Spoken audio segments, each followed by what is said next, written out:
I just wanted to put this up real quick. I've been studying hip hop, like metaphysics of hip hop, for like I would say like really into it since like 2000 and about like 2008. And I met it was Red Pill and Blue Pill in them, and I met them, and they really like just opened me up to like what I could be like doing and the knowledge that I had at that time, and like what I could have been doing.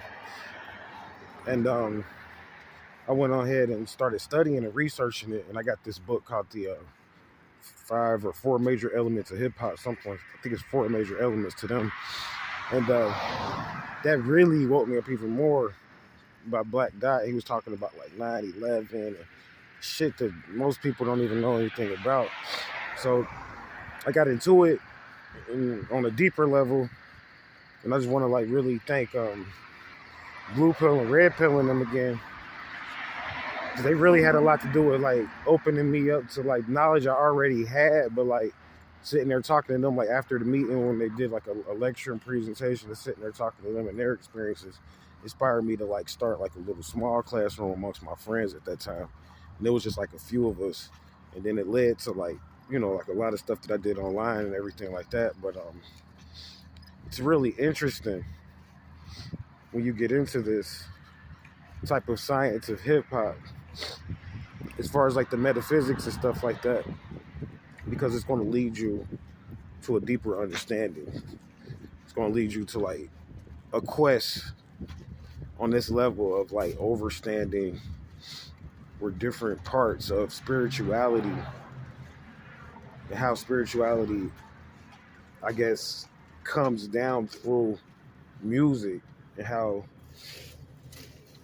musicians ended up being the custodians of when they talk about like a lot of the stuff about the stories of when the gods would come back and stuff like that, and what would happen. See, a lot of the hip hop generation is the custodians of that, and it became so important to me. See, it's like a religion to me, and people think I'm nuts. A lot of people, because they're like, it's just music and like yada yada yada. But when I got to studying it from the perspective of what Blue Pill and them taught me, see, like y'all ain't really ready for that. And it's like you'll look at the music industry, hip hop, rock, alternative music, like all of it from a whole nother light. And you have to be careful when you get into this because it could really, it's like religion. It's like a drug or something. It could really get to a point where it's like addictive, and you can make certain moves where you kind of mess yourself up on a spiritual level. We'll talk more about that at a different time, but this is a good time to talk about this because I met them at the same time. During this time, it was a serious rising time during the summer solstice ritual, and that's when I met them. So that's why I'm bringing back this information from that time period, which was like years ago. Like I said, like over 15 years ago, but still going on with it now, and they're still doing their thing too as well now. And I'm gonna get more into that later. However, I want to just kind of point out the roles real quick of being in music.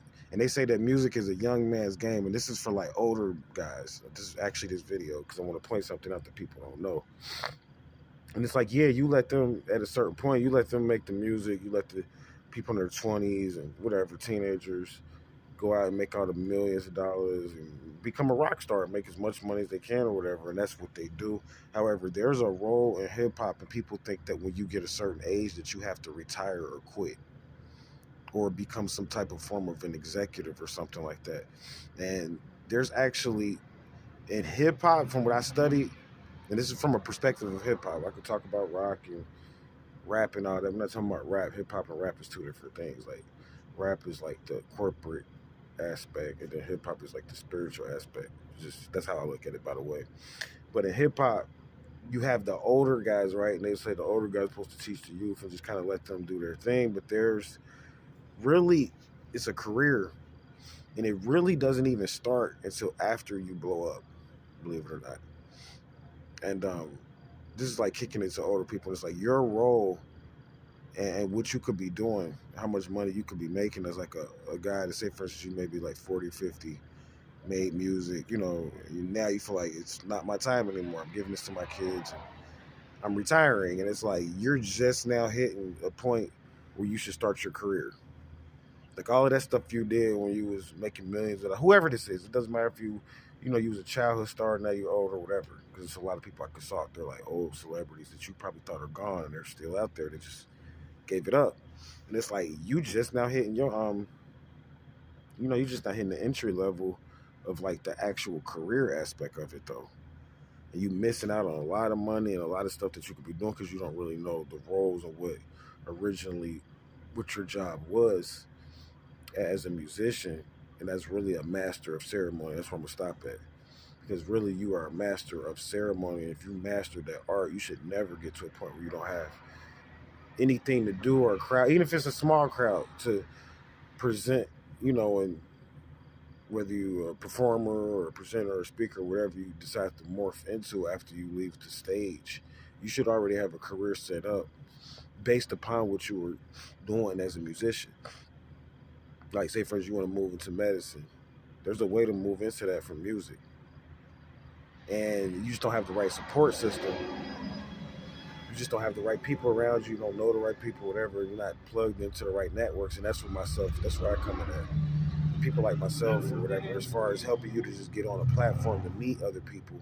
You never know what that one interaction might lead to where now you taking what you was doing in music or whatever, and you morph from that and becoming and studying medicine and things of that nature, and morphing what you learned about music and notes into medicine and making money through that. And that's just an example, but I'm saying that the title of rapper and the master of ceremony, and even when we get into the queen title too for women, is really an open market. It has yet to be demonstrated.